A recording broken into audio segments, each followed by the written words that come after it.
चंद्रयान-3 बना चांद का सिकंदर। चंदे पर चांद नहीं, चांद पर लहराया झंडा। विक्रम लैंडर से बाहर निकलकर प्रज्ञान रोवर ने किया ऐसा कमाल, चंद्रमा को अपने नाम कर सतह पर छोड़ा भारत का निशान। दोस्तों, इस बात से तो पूरी दुनिया वाकिफ है कि 23 अगस्त के दिन चांद के साउथ पोल रीजन में सफलतापूर्वक लैंड करके हमारे चंद्रयान-3 ने इतिहास रच दिया है, क्योंकि चांद के उस इलाके में जाने की जरूरत आज तक नासा, रूस और चीन जैसे शक्तिशाली देश भी नहीं कर पाए। इसलिए आज हर भारतीय अपना सर ऊंचा करके गर्व से चल रहा है। लेकिन अब जो बड़ी खबर हम आपको बताने जा रहे हैं वो आपकी खुशी को 7वें आसमान तक ले जाएगी। जी हां, जैसे ही चंद्रयान-3 के विक्रम लैंडर के सीने से प्रज्ञान रोवर बाहर निकला, वैसे ही उसने इतना गजब का कारनामा कर दिखाया कि जिसे देख दुनिया भर के देश जलकर राख हो गए और हर भारतीय का सीना गर्व से चौड़ा हो गया। तो आखिर प्रज्ञान रोवर ने ऐसा तो क्या कमाल कर दिखाया और अपने मिशन के अगले 14 दिनों में वो क्या करने वाला है, जानने के लिए बन रही है इस वीडियो के अंत तक। दोस्तों, 23 अगस्त के दिन शाम के 6 बजे विक्रम लैंडर ने चांद की धरती पर अपने कदम रखे थे और तुरंत इसरो को ये मैसेज भी भेजा था कि मैं अपनी मंजिल पर पहुंच चुका हूं और आप भी, जो पढ़कर इसरो के वैज्ञानिकों की आंखों से खुशी के आंसू बहने लगे थे। पूरी दुनिया में भारत और इसरो के नाम की जय-जयकार हो रही थी और हर सोशल मीडिया प्लेटफॉर्म पर चंद्रयान-3 ट्रेंड कर रहा था। लेकिन इसी बीच हमारा विक्रम लैंडर और प्रज्ञान रोवर एक महाप्रयोग का शुभारंभ कर चुके हैं, जिसे चांद के इतिहास में सुनहरे अक्षरों में लिखा जाएगा और इसके बारे में सुनकर आप भी खुशी से उछल पड़ेंगे।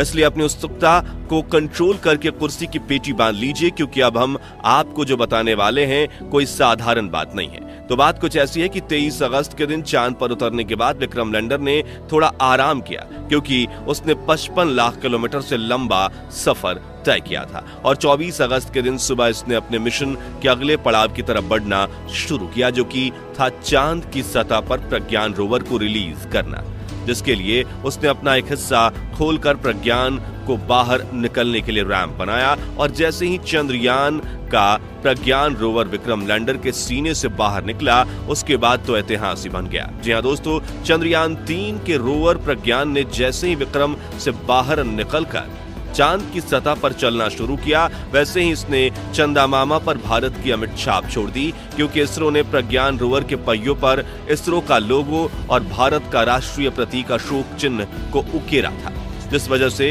ये चांद पर सफर करते हुए आगे बढ़ रहा है। वैसे ये अपने पीछे भारत के नेशनल एम्बलम अशोक स्तंभ और इसरो के लोगो की छाप छोड़ते हुए आगे बढ़ता जा रहा है। यानी कि आज से 1000 साल बाद भी अगर कोई देश या एलियन प्रजाति चांद पर पहुंचेगी तो उन्हें भारत की ये छाप वैसी ही दिखेगी। लेकिन अब आपके मन में एक सवाल जरूर आ रहा होगा कि चांद की मिट्टी पर बने चिन्ह कई सालों तक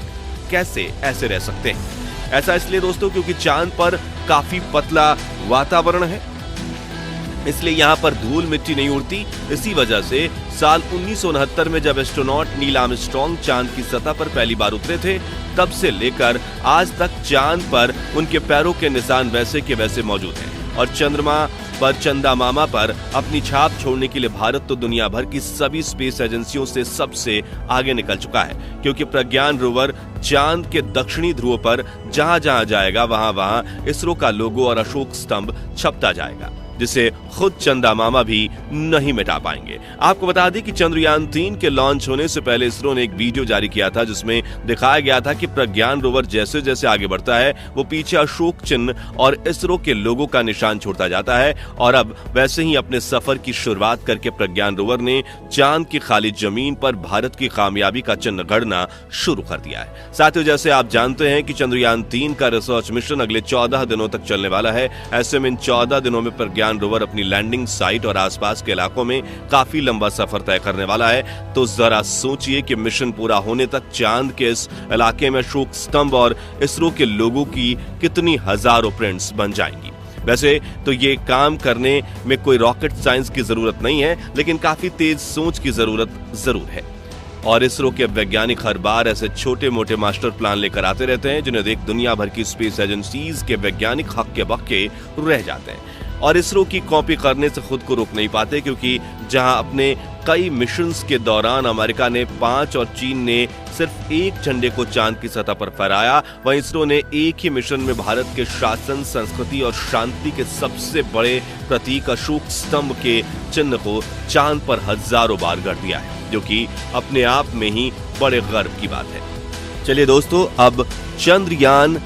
3 के प्रज्ञान रोवर की बनावट और इसके मिशन की बात करते हैं, जिसे देखकर दुनिया की सभी स्पेस एजेंसीज में हड़कंप मचा हुआ है। तो प्रज्ञान रोवर का वजन 26 किलो है। चांद की उबड़-खाबड़ सतह पर चलने के लिए इसमें 6 टायर लगाए गए हैं और इसका इलेक्ट्रिक सिस्टम इन 6 पहियों पर सवार होकर पहुंचता है और ये पावर पहुंचाता है उन्हें, ताकि अगर 2 पहिए मिट्टी में धंस जाएं तो बाकी के 4 पहिए उसे खींचकर बाहर निकाल सकें। इसके अलावा इसकी चैसी और पहियों को पकड़कर रखने वाली रॉकेट बोगी को काफी मजबूत बनाया गया है, ताकि अगर यह किसी चट्टान वगैरह से टकरा जाता है तो इसके उपकरणों को कोई नुकसान न पहुंच पाए। वहीं इसमें पहले से बड़ा सोलर पैनल लगाया गया है, जो सूरज की रोशनी से 24 घंटे लगातार प्रज्ञान रोवर की बैटरी को चार्ज करता रहेगा। अब आप सोच रहे होंगे कि धूप तो 10 से 12 घंटे तक होती है, तो फिर 24 घंटे इसकी चार्जिंग कैसे होगी? तो आपको बता दें कि चांद पर एक दिन पृथ्वी के 28 से 29 दिनों के बराबर होता है, यानी कि यहाँ 14 दिन की सुबह और 14 दिन की रात रहती है,